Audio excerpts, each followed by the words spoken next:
வணக்கம் நண்பர்களே, இன்னைக்கு நீங்க பார்த்துட்டு இருக்கிறது KTM புதுசா லான்ச் பண்ணியிருக்க டியூக் 390 2024 மாடல். எஸ், ஸோ இந்த பைக்கை பொறுத்த அளவுக்கு நம்ம அப்கிரேட் அப்படின்னு சொல்லவே முடியாது. பேர் மட்டும்தான் பழைய டியூக் 390ன்னு வச்சிருக்காங்க. கம்ப்ளீட்டாக பைக்கே வேற அப்படின்னு தான் சொல்லணும். ஃபர்ஸ்ட் வந்து நம்ம இன்ஜினை பற்றி பார்க்கலாம். இது வந்து பார்த்தீங்கன்னா 399cc single cylinder liquid cooled engine கொடுத்துருக்காங்க. ஸோ இதுக்கு முன்னாடி இருந்ததை விட இந்த என்ஜின் வந்து சிசி அதிகம், ப்ளஸ் என்ஜினை வந்து புதுசாகவே கன்ஸ்ட்ரக்ட் பண்ணியிருக்காங்க அப்படின்னு தான் சொல்லணும். எதுக்காக ரீசன் என்ன அப்படின்னு பார்த்தீங்கன்னா, ஃபஸ்ட்டு வந்து டியூக் 390 2013 லான்ச் பண்ணாங்க இல்லைங்களா, அந்த ஃபஸ்ட் ஜென்ரேஷன்.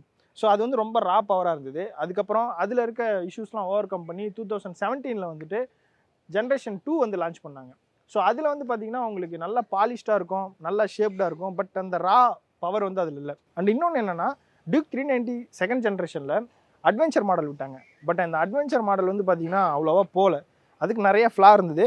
ஸோ இப்போ என்ன பண்ணியிருக்காங்கன்னா, இந்த இன்ஜினை பொறுத்தளவுக்கு அட்வென்ச்சர் ப்ளஸ் இந்த மாதிரியான ரோட்ஸ்டர் ஸ்ட்ரீட் பைக்ஸ்க்குமே வந்து மேட்ச் ஆகிற மாதிரியான இன்ஜின் வந்து புதுசாக செட்டப் பண்ணியிருக்காங்க.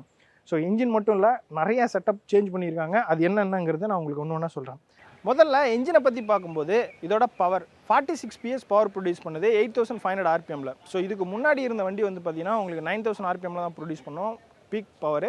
அது வந்து பார்த்தீங்கன்னா 43.5 PS தான் பவர் ப்ரொடியூஸ் பண்ணிச்சு. ஸோ இது வந்துட்டு 46 PS பவர் ப்ரொடியூஸ் பண்ணுது. டார்க் அப்படின்னு பார்க்கும்போது 39 Nm டார்க் அட் 6500 RPMல ப்ரொடியூஸ் பண்ணுது. ஸோ இது எல்லாமே மாற்றிருக்காங்க. இன்ஜின் வந்து புதுசு அப்படிங்கிறதுனால உங்களுக்கு டார்க் வந்து பார்த்தீங்கன்னா 5000 RPMலேருந்து உங்களுக்கு ஸ்டார்ட் ஆகுது அப்படின்னு சொல்கிறாங்க. இன்னொன்று வந்து பார்த்தீங்கன்னா உங்களுக்கு பவரும் அது மாதிரி 8000 RPMலேயே வந்து உங்களுக்கு 8500 RPMக்குள்ளேயே வந்து உங்களுக்கு ஸ்டார்ட் ஆயிடுது. ஸோ விச் மீன்ஸ் வந்து உங்களுக்கு லோ எண்ட்லேயே 4000 5000 RPMலேயே வந்து நல்லாவே வந்து உங்களுக்கு பவர் க்ரூசிங் இருக்கும். உங்களுக்கு வண்டியை வந்து க்ரூஸ் பண்ணுறதுக்கு வந்து ரொம்ப என்ஜினை ஸ்ட்ரெஸ் பண்ண தேவையில்லை. அது மாதிரியான செட்டப் தான் இவங்க கொடுத்துருக்காங்க. இன்னொன்று முக்கியமான விஷயம், இதோட ஸ்ட்ரோக் லென்த் வந்து இன்க்ரீஸ் பண்ணியிருக்காங்க. ஸோ வந்து உங்களுக்கு என்ஜின் அதிகமாக ஸ்ட்ரெஸ் ஆகாது, ஃப்ரீ ஃப்ளோ இருக்கும் என்ஜினில். நீங்கள் ரொம்ப ஸ்ட்ரெஸ் பண்ணாமல் நிறையா நீங்கள் வந்து க்ரூஸ் பண்ண முடியும். இதோட டிரான்ஸ்மிஷன் செட்டப் அப்படின்னு பார்க்கும்போது உங்களுக்கு 6 ஸ்பீட் டிரான்ஸ்மிஷன் கொடுத்துருக்காங்க. முக்கியமான விஷயம், அப் ஷிஃப்ட் டவுன் ஷிஃப்ட் ரெண்டுமே வந்து நீங்கள் குயிக் ஷிஃப்ட் பண்ண முடியும். ஸோ வண்டி வந்து நீங்கள் ரைட் பண்ணும்போது, கார்னரிங் பண்ணும்போது, ரேஸ் ட்ராக்கில் ஓட்டும்போது கிளச் இல்லாமல் நீங்கள் வந்து ஈஸியாக குயிக் ஷிஃப்ட் பண்ண முடியும். அது வந்து ஒரு இம்பார்ட்டண்டான விஷயம் கொடுத்துருக்காங்க. அடுத்து ஒரு மிகப்பெரிய சேஞ்ச் என்ன அப்படின்னு பார்த்தீங்கன்னா, இதோட ரேடியேட்டர். ஸோ ரேடியேட்டர் வந்து சேம் சைஸில் பட் நல்லா கர்வ்டாக பெரிய ரேடியேட்டர் கொடுத்துருக்காங்க. அதனால் அதில் வந்து பார்த்திங்கன்னா உங்களுக்கு 2 ஃபேன் வந்து அகாமடேட் பண்ண முடியுது. விச் மீன்ஸ் முக்கியமான விஷயம் நான் சொல்ல மறந்துட்டேன், கம்ப்ரெஷன் ரேஷியோ வந்து இதில் கம்மி பண்ணியிருக்காங்க இதுக்கு முன்னாடி இருந்த வெர்ஷனை கம்பேர் பண்ணும்போது. ஏன்னா இதில் வந்து பார்த்திங்கன்னா உங்களுக்கு அதை கம்பேர் பண்ணும்போது ஹீட்டிங் வந்து ரொம்ப கம்மியாக இருக்கும். ஏன்னா கம்ப்ரெஷன் ரேஷியோ கம்மி. ப்ளஸ் இன்னொன்று உங்களுக்கு ரேடியேட்டரும் பெருசு அப்படிங்கிறதுனால ஈஸியாக வந்து உங்களுக்கு தெர்மல் மேனேஜ்மெண்ட் வந்து ரொம்ப சூப்பராக பண்ணியிருக்காங்க அப்படின்னு தான் சொல்லணும். ஸோ அடுத்து வந்து ஃபீச்சர்ஸ் அப்படின்னு பார்க்கும்போது இந்த என்ஜினில் என்னென்ன ஃபீச்சர்ஸ் கொடுத்துருக்காங்க அப்படின்னா, உங்களுக்கு ட்ராக்ஷன் கண்ட்ரோல் கொடுத்துருக்காங்க. அதுக்கப்புறம் உங்களுக்கு ரைடிங் மோட் கொடுத்துருக்காங்க. ரோட், ஸ்ட்ரீட், ட்ராக், ரெயின் இதெல்லாமே கொடுத்துருக்காங்க. ப்ளஸ் வந்துட்டு உங்களுக்கு லான்ச் கண்ட்ரோல் கொடுத்துருக்காங்க. அது வந்து ஒரு மிகப்பெரிய விஷயம். சூப்பர் பைக்ஸில் தான் கொடுப்பாங்க, பட் இதிலே கொடுத்துருக்காங்க. கம்ப்ளீட்டாக வந்து வண்டி வந்துட்டு உங்களுக்கு இந்த சூப்பர் டியூக் இருக்கு இல்லைங்களா, அது மாதிரியான செட்டப் வந்து கொண்டுட்டு வரணும் அப்படிங்கிறத வச்சு பண்ணியிருக்காங்க. ரொம்ப நல்லாவே பண்ணியிருக்காங்க. அடுத்து ஃபீச்சர்ஸ் வேறு என்ன சேஞ்ச் பண்ணியிருக்காங்க அப்பார்ட் ஃப்ரம் இன்ஜின் அப்படின்னு பார்த்தீங்கன்னா, மெயின் திங் வந்து இதோட சஸ்பென்ஷன் செட்டப் வந்து சேஞ்ச் பண்ணியிருக்காங்க. ஃப்ரண்ட்டோட சஸ்பென்ஷன் வந்துட்டு ரெண்டுமே வந்து அட்ஜஸ்டபிள். ஸோ இந்த பக்கம் வந்து பார்த்திங்கன்னா உங்களுக்கு கம்ப்ரெஷன் அட்ஜஸ்ட் பண்ணிக்கலாம், இந்த பக்கம் வந்து பார்த்திங்கன்னா உங்களுக்கு ரீபாண்ட் அட்ஜஸ்ட் பண்ணிக்கலாம். அட்ஜஸ்ட்மெண்ட் வந்து பார்த்திங்கன்னா 5 கிளிக் அட்ஜஸ்ட் பண்ணிக்கலாம். ஸோ கம்ப்ரெஷன் அப்படின்னு பார்க்கும்போது உங்களுக்கு எந்த அளவுக்கு சஸ்பென்ஷன் உள்ளே அமுங்குதோ அதையும் வந்து நீங்கள் அட்ஜஸ்ட் பண்ணிக்கலாம். எந்த அளவுக்கு அமுங்கி வெளியில் வரணுமோ அதையும் நீங்கள் அட்ஜஸ்ட் பண்ணிக்கலாம். அதான் ரீபாண்ட் அப்படின்னு சொல்லுவாங்க, திரும்ப பழைய நிலைக்கு வர்றது. அதையும் நீங்கள் அட்ஜஸ்ட் பண்ணிக்கலாம். அப்படியே பின்னாடி வந்தீங்கன்னா ரியர் சஸ்பென்ஷன் செட்டப் வந்து கம்ப்ளீட்டாக சேஞ்ச் பண்ணியிருக்காங்க. ஸோ இதுக்கு முன்னாடி இருந்த வேரியண்ட்டில் ரியர் சஸ்பென்ஷன் வந்து சென்டராக இருக்கும். ஸோ இதில் வந்துட்டு ரைட் சைடு வந்து தள்ளி ஓரமாக வச்சுருக்காங்க ஃப்ரேமில். ஸோ ரியர் சஸ்பென்ஷனை பொறுத்தளவுக்கு உங்களுக்கு 10 ஸ்டெப் ப்ரீலோட் அட்ஜஸ்டபிள் உங்களுக்கு இங்கே வந்துடும். நீங்கள் இதை அட்ஜஸ்ட் பண்ணிக்கலாம். அதுக்கப்புறமா வந்து பார்த்திங்கன்னா உங்களுக்கு ரீபாண்ட் அட்ஜஸ்டபிள் சாஃப்ட் ஹார்டு வந்து இங்கே பண்ணிக்கலாம். ஸோ அது வந்து 5 ஸ்டெப் கொடுத்துருக்காங்க. ஸோ இது வந்து ரொம்ப ரொம்ப நல்ல ஃபீச்சர் அப்படின்னு தான் சொல்லணும். அடுத்து ஒரு மேஜர் சேஞ்ச் அப்படின்னு பார்த்தீங்கன்னா, இதோட brakes, suspension plus rear brakes இது அப்படியே பார்த்தீங்கன்னா தெரியும், எல்லாமே வந்து ஒரே சைடில் வச்சுருக்காங்க. ஸோ இதுக்கு முன்னாடி இருந்த டியூக் 390 வந்து பார்த்திங்கன்னா உங்களுக்கு பிரேக் வந்து இந்த பக்கம் லெஃப்ட் சைடில் வந்திருக்கும், இதில் வந்து ரைட் சைடு வச்சுருக்காங்க. ஸோ இது எதுக்காகனா உங்களுக்கு டியூக் 790 ஆகட்டும், உங்களுக்கு டியூக் 1290 ஆகட்டும், ஸோ சூப்பர் டியூக்கில் இருக்கிற மாதிரியான செட்டப் கொண்டு வரணும், ஸோ சேம் இன்லைனில் இருக்கணும் அப்படிங்கிறதுக்காக பண்ணியிருக்காங்க. ஸோ சேஞ்சஸ் அப்படின்னு பார்த்தீங்கன்னா இந்த ஃப்ரண்ட் பிரேக் யூனிட் வந்து கம்ப்ளீட்டாக சேஞ்ச். ஸோ இங்கே நீங்கள் பார்த்தீங்கன்னாவே தெரியும், இங்கே பாருங்கள். ஸோ இது வந்து கம்ப்ளீட்டாக சேஞ்ச், ப்ளஸ் வந்து பிரேக்கோட கேலிப்பர் வந்துட்டு உங்களுக்கு கம்ப்ளீட்டாக சேஞ்ச். ஃபுல் செட்டப்புமே வந்து புது செட்டப் அப்படின்னு தான் சொல்லணும். அடுத்து வந்து முக்கியமான விஷயம் இந்த ரியர் பிரேக். இதுக்கு முன்னாடி இருந்த வேரியண்ட்டில் வந்துட்டு 230mm கொடுத்துருந்தாங்க, இதில் 240mm கொடுத்துருக்காங்க. ஸோ இது வந்து 320mm தான், அதே சேம் டயாமீட்டர் தான் மெயின்டைன் ஆகுது. ஸோ 2 பிரேக்ஸுமே வந்துட்டு நான் கம்ப்ளீட்டாக வந்து வேறு பிரேக் அப்படின்னு தான் சொல்லணும், பழைய பிரேக்ஸ் அவங்க யூஸ் பண்ணலை.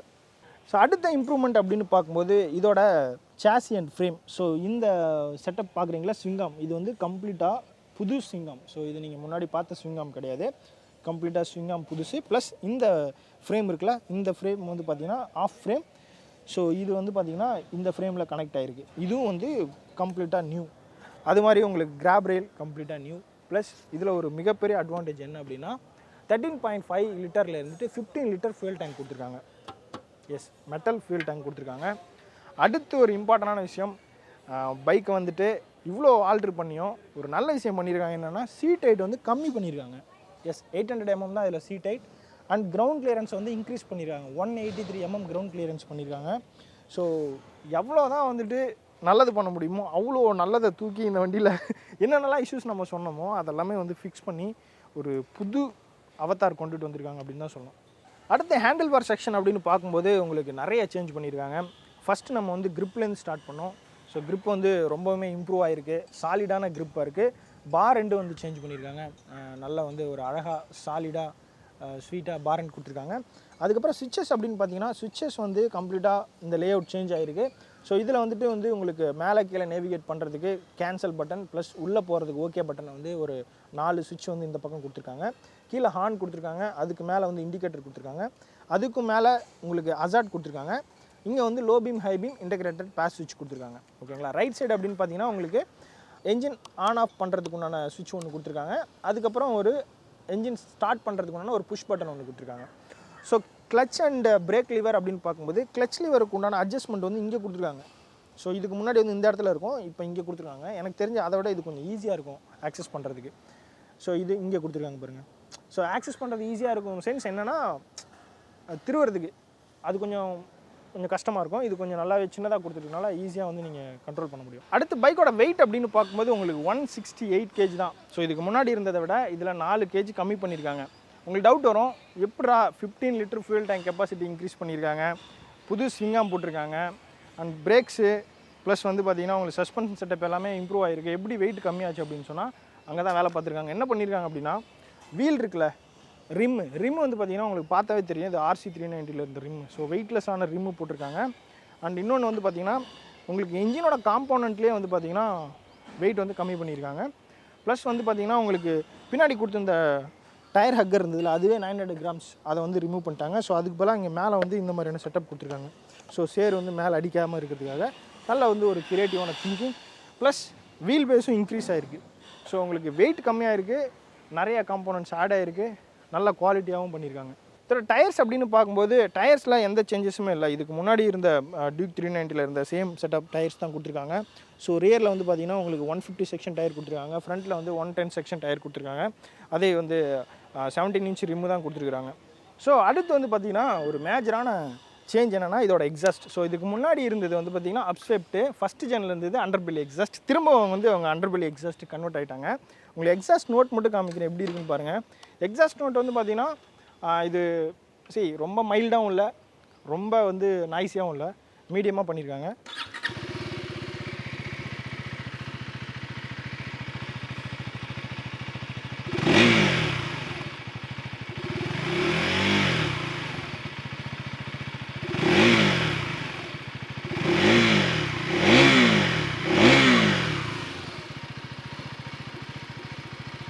எஸ், இதான் வந்து இதோட எக்ஸாஸ்ட் நோட். அந்த பழைய ஃபஸ்ட் ஜெனில் இருந்து அந்த குடுன்னு ஒரு சவுண்ட் வரும் பார்த்தீங்களா, அந்த சவுண்ட் வந்து லைட்டாக வருது. அண்ட் இம்பார்ட்டன்ட் திங்ஸ் என்னென்னா நீங்கள் நான் உட்காரும் போதே பார்த்துருப்பீங்க, இன்னொரு டைம் நான் உட்காந்து காமிக்கிறேன். சீட் ஹைட் வந்து 800mm பண்ணனால ரெண்டு பக்கமே வந்து ரெண்டுமே ஃப்ளாட் ஃபுட் ஆகுது. கிரவுண்ட் கிளியரன்ஸும் அதிகப்படுத்திருக்காங்க. நீங்கள் ஆஃப் ரோடு வந்து ரொம்ப தாராளமாக பண்ண முடியும். ஸோ பின்னாடி சஸ்பென்ஷன் வந்து பார்த்திங்கன்னா உங்களுக்கு மீனில் வச்சுருக்காங்க. ஸோ 5 ஸ்டெப் அட்ஜஸ்டபிள் அப்படின்னு சொன்னால் 3ல் வச்சுருக்காங்க. அது மாதிரி ஃப்ரண்ட்டும் எப்படி தான் 5 ஸ்டெப் அட்ஜஸ்டபிள் அப்படின்னா 3ல் வச்சுருக்காங்க. ஸோ மீடியமாக வச்சுருக்காங்க. வேணும்னா நீங்கள் வந்து ட்வீக் பண்ணிக்கலாம் அதை. அடுத்த சேஞ்ச் அப்படின்னு பார்த்தீங்கன்னா உங்களுக்கு ஃப்ரண்ட்டில் ஹெட்லைட். ஸோ ஹெட்லைட் வந்து கம்ப்ளீட்டாக இது வந்து நியூ அசம்பிளி. டிஆர்எல்ஸ் வந்து ரெண்டுமே நியூவாக கொடுத்துருக்காங்க. இது வந்து செப்பரேட்டாக கொடுத்துருக்காங்க, ஹெட்லைட் செப்பரேட்டாக கொடுத்துருக்காங்க. வேணும் அப்படின்னா நீங்கள் ஹெட்லைட் கூட நீங்கள் ஆல்ட்ரு பண்ணிக்கலாம். அந்த மாதிரியான செட்டப் தான் கொடுத்துருக்காங்க. ஹெட்லைட் வந்து எப்படி இருக்குது அப்படின்னு உங்களுக்கு காமிக்கிறேன். ஸோ இப்போ டே டைமில் தான் உங்களுக்கு காமிச்சிருக்கேன்.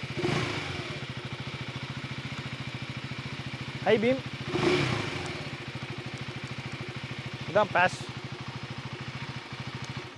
ஸோ ஹெட்லைட் வந்து ரொம்ப சூப்பராக டிசைன் பண்ணியிருக்காங்க அப்படின்னு சொல்லணும். அடுத்து வந்து பார்த்திங்கன்னா முக்கியமான சேஞ்ச் இந்த இன்ஸ்ட்ருமெண்ட் கிளஸ்டர். ஸோ பார்க்கும்போது தெரிஞ்சிருக்கும் இன்ஸ்ட்ருமெண்ட் கிளஸ்டர் வந்து டிஃப்ரெண்ட்டாக இருக்குது. எஸ், கம்ப்ளீட்டாக இன்ஸ்ட்ருமெண்ட் கிளஸ்டர் வந்துட்டு இது வேறு. ஸோ உங்களுக்கு மேலே இருக்க இந்த கிளாஸ்க்கும் கீழே இருக்க அந்த ஸ்க்ரீனுக்குமே கேப் இல்லாமல் பண்ணியிருக்காங்க. ஸோ உங்களுக்கு ஃபாக் எதுவுமே ஆகாது அப்படின்னு சொல்லியிருக்காங்க. ஸோ இன்ஸ்ட்ருமெண்ட் கிளஸ்டரில் நான் சொன்ன மாதிரி ஆல்ரெடி நிறைய ஆப்ஷன்ஸ் இருக்குது. உங்களுக்கு ஏபிஎஸை பொறுத்தளவுக்கு சூப்பர் மோட்டோ இருக்குது. அப்புறம் வந்து ட்ராக்ஷன் கண்ட்ரோல் ஆன் ஆஃப் பண்ணிக்கலாம். மோட் இருக்குது, ரைடிங் மோட். அது நீங்கள் எங்கே என்ன மோடில் இருக்கீங்க அப்படின்னு சொல்லி காமிக்குது. டிஜிட்டல் ஸ்பீடோமீட்டர் கொடுத்துருக்காங்க, ஃபியூயல் ரேஞ்ச் கொடுத்துருக்காங்க, ஓடோமீட்டர், பேட்ரி, ஸ்பீடு, அப்புறம் ட்ரிப் மீட்டர், கிளாக்கு, என்ஜினோட ஆயில் ப்ரெஷர், டெம்பரேச்சர், அப்புறம் வந்து ரியர் ஏபிஎஸ் ஆனில் இருக்கா ஆஃபில் இருக்கா. ஸோ எல்லாமே வந்து உங்களுக்கு இன்ஸ்ட்ருமெண்ட் கிளஸ்டரில் காமிச்சிக்குது. ப்ளஸ் ஒரு இம்பார்ட்டண்டான விஷயம் என்ன அப்படின்னா, இந்த இன்ஸ்ட்ருமெண்ட் கிளஸ்டரில் புதுசாக அப்கிரேட் பண்ணியிருக்கிறது, நீங்கள் உங்களோட மொபைல் ஃபோனை இதில் கனெக்ட் பண்ணிக்கலாம் வித்தவுட் ஆப். ஸோ பேசிக்காக நீங்கள் ஃபோன் கால்ஸ் அட்டன் பண்ணுறதுக்கு, நோட்டிஃபிகேஷன்ஸ் பார்க்குறதுக்கு, ப்ளஸ் வந்து மியூசிக்ஸ் வைக்கிறதுக்குலாம் நீங்கள் வித்தவுட் ஆப் வந்து உங்கள் ப்ளூடூத்தை டைரெக்டாக கனெக்ட் பண்ணிக்க முடியும். டர்ன் பை டர்ன் நேவிகேஷனுக்கு மட்டும்தான் நீங்கள் வந்து ஆப் இன்ஸ்டால் பண்ணி இதில் வந்து நேவிகேஷன் நீங்கள் பார்க்குற மாதிரி இருக்கும். ஸோ இது கூட சேர்த்து உங்களுக்கு இந்த சைடு பார்த்தீங்கன்னா உங்களுக்கு USB-C டைப் சார்ஜர் கொடுத்துருக்காங்க. அது வந்துட்டு இன்ஸ்ட்ருமெண்ட் கிளஸ்டரில் பின்னாடி உங்களுக்கு இன்டகிரேட்டடாக வருது. ஸோ உங்களுக்கு ஃபாஸ்ட் சார்ஜிங் பண்ணுறது ரொம்ப சிம்பிளாக இருக்கும். அடுத்து நீங்கள் பார்க்கும்போதே கண்டுபிடிச்சிருப்பீங்க இந்த 2 மிரர். எஸ், ஸோ இது 2 வந்து பார்த்திங்கன்னா உங்களுக்கு டாமினார்லேருந்து தான் கொண்டுட்டு வந்திருக்காங்க. அஃப்கோர்ஸ் டாமினாரோட மிரர் வந்து சூப்பர் டூப்பர் மிரர். நீங்கள் எவ்வளோ டாப் ஸ்பீடு போனாலும், எவ்வளோ க்ரூஸ் பண்ணிங்கனாலும் உங்களுக்கு எந்த வித வைப்ரேஷனுமே மிரரில் தெரியாது. ஸ்டடியான மிரர். அது வந்து பக்காவாக திங்க் பண்ணி இதில் கொண்டுட்டு வந்து ஃபிட் பண்ணிட்டாங்க. லுக்குமே வந்து என்ஹான்ஸ் பண்ணியிருக்கு, பர்பஸும் வந்து பயங்கரமாக சால்வ் பண்ணியிருக்கு அப்படின்னு தான் சொல்லணும். ஃபீச்சர்ஸ் அப்படின்னு பார்க்கும்போது இதுக்கு முன்னாடி இருந்த 390ல் இருந்த ஒரு ஃபீச்சர்ஸுமே விடலை, நிறைய ஃபீச்சர்ஸ் தான் எக்ஸ்ட்ரா ஆட் பண்ணியிருக்காங்க. ஸோ உங்களுக்கு side stand indicator, side stand cut off இதெல்லாமே இருக்குது. ஸோ இதெல்லாம் நான் சொல்லலை அப்படின்னு நீங்கள் நினைக்காதீங்க. எல்லா ஃபீச்சர்ஸுமே இதில் இருக்குது. ஆல்ரெடி இருந்ததில் hazard light, low beam, high beam, integrated எல்லாமே கொடுத்துருக்காங்க. அண்ட் நெக்ஸ்ட் வந்து பார்த்திங்கன்னா முக்கியமான சேஞ்ச் இந்த சீட்டோட அசம்பிளி. இந்த சீட் வந்து கம்ப்ளீட்டாக நியூ சீட். ஸோ குஷன் ரொம்ப நல்லாயிருக்கு, நல்லாவே கர்வ்டாக இருக்குது பழைய சீட்டை கம்பேர் பண்ணும்போது. நல்ல வந்து ஒரு ஃப்ளாட்டான சர்ஃபேஸ். நான் ஆல்ரெடி எல்லா வீடியோவிலுமே நான் சொல்கிறது என்னென்னா, சீட்டு வந்து எவ்வளோ ஃப்ளாட்டாக இருக்குது அவ்வளோ கம்ஃபர்டபுளாக இருக்கும். நல்லா வந்து ஃப்ளாட்டாக இருக்குது. உட்கார ஸ்டாண்ட்ஸ் வந்து பார்த்திங்கன்னா உங்களுக்கு அது எனக்கு ஒன்றும் பெருசாக டிஃப்ரென்ஸ் இல்லை, பழைய டியூக்கில் இருந்த மாதிரி தான் இருக்குது. கரெக்டாக வந்து உட்காரும்போது நமக்கு பட்டுக்கு நேராக ஃபுட் ரெஸ்ட் இருக்குது. ஸோ அது மாதிரி ரியர் சீட்டு வந்து பார்த்திங்கன்னா ரியர் சீட்டுமே வந்து நல்லா குஷனாக பண்ணியிருக்காங்க. ரியர் சீட் வந்து அசம்பிளி வந்து மாறி இருக்குது கம்ப்ளீட்டாக. சீட் வந்து பெருசாக இருக்குது, லென்த்தியாக இருக்குது. ப்ளஸ் உட்காரவங்க நல்லாவே கம்ஃபர்டபுளாக உட்கார முடியும் அப்படின்னு நினைக்கிறேன். ஏன்னா வீல் பேஸ் வந்து இன்க்ரீஸ் பண்ணியிருக்காங்க. ஆப்வியஸாக வந்து உங்களுக்கு சீட்டும் வந்து பார்த்திங்கன்னா லென்த் இன்க்ரீஸ் ஆகிருக்கு அப்படின்னு தான் சொல்லணும். இதில் கலர்ஸ் அப்படின்னு பார்த்தீங்கன்னா உங்களுக்கு 2 கலர் தான் கொடுத்துருக்காங்க இப்போதைக்கு. ஆரஞ்சு, இன்னொன்று வந்து கிரே. ஸோ 2 கலர் தான் இருக்குது. இதோட ப்ரைஸ் அப்படின்னு பார்க்கும்போது உங்களுக்கு 3,10,000 ப்ளஸ் ஆகுது எக்ஸ்-ஷோரூம் ப்ரைஸ். உங்களுக்கு ஆன் ரோடு அப்படின்னு பார்த்தீங்கன்னா கனெக்ட் பண்ணிக்கோங்க ஒரு 3.5, 3.6 மேலே போகும். ஸோ உங்களுக்கு எக்ஸாக்ட் ப்ரைஸ் என்ன அப்படிங்கிறது நான் டிஸ்கிரிப்ஷன் பாக்ஸில் போடுறேன். ஆல்ரைட் கைஸ், எனக்கு தெரிஞ்ச இன்ஃபர்மேஷன் எல்லாமே நான் உங்கள் கூட ஷேர் பண்ணிக்கிட்டேன். நான் சொன்னது இல்லாமல் எனக்கு நிறைய இன்ஃபர்மேஷன் வந்து இதில் இம்ப்ரூவ் பண்ணியிருக்காங்க. ஈவன் வந்து பார்த்தீங்கன்னா இங்கே பாருங்கள், அந்த எட்ஜில் வந்துட்டு உங்களுக்கு ஒரு போல்ட் மாதிரி கொடுத்துருக்காங்கல்ல. ஸோ அது வந்து பார்த்தீங்கன்னா உங்களுக்கு சஸ்பென்ஷனோட ரிஜிடிட்டி இம்ப்ரூவ் பண்ணுறதுக்கு இதுக்கு முன்னாடி வெர்ஷனில் நீங்கள் பார்க்க முடியாது, அது இதில் ஆட் பண்ணியிருக்காங்க. குவாலிட்டி இம்ப்ரூவ்மெண்ட் வந்து பார்த்தீங்கன்னா ரொம்ப கண்ணா அப்படின்னா இம்ப்ரூவ் பண்ணியிருக்காங்க. ப்ளஸ் வந்து பார்த்தீங்கன்னா உங்களுக்கு ஃபீச்சர்ஸும் அள்ளி கொடுத்துருக்காங்க அப்படின்னு தான் சொல்லணும். வண்டி வந்து ஒர்த்தான அப்கிரேட். ப்ரைஸ் அப்படின்னு பார்க்கும்போது இந்த ரேஞ்சுக்கு இவ்வளோ ஃபீச்சர்ஸ் வச்சு இவ்வளோ குவாலிட்டியான ஒரு மிஷின் வந்து மார்க்கெட்டில் இருக்கிறது ரொம்ப ரொம்ப சந்தோஷமாக இருக்குது. ஸோ உங்களுக்கு வந்து கூடிய சீக்கிரம் டெஸ்ட் ரைட் அவைலபிளாக வரும் ஷோரூமில். நீங்களும் போய் டெஸ்ட் ரைட் பண்ணி பாருங்கள். எனக்கு தெரிஞ்ச எல்லா இன்ஃபர்மேஷனுமே உங்களுக்கு கூட ஷேர் பண்ணிட்டேன். ஏதாவது மிஸ் பண்ணி தான் நீங்கள் கமெண்ட் செக்ஷனில் தெரியப்படுத்துங்க. ஏதாவது டவுட்னாலும் நீங்கள் கமெண்ட் செக்ஷனில் தெரியப்படுத்துங்க. கண்டிப்பாக இந்த வீடியோ பிடிச்சிருக்குன்னு நினைக்கிறேன். வீடியோ பிடிச்சிருந்தால் லைக் பண்ணுங்கள், ஷேர் பண்ணுங்கள், மறக்காமல் இந்த சேனல் சப்ஸ்கிரைப் பண்ணுங்கள். மீண்டும் அடுத்த வீடியோவில் சந்திக்கலாம். அது வரைக்கும் நன்றி, பாய்.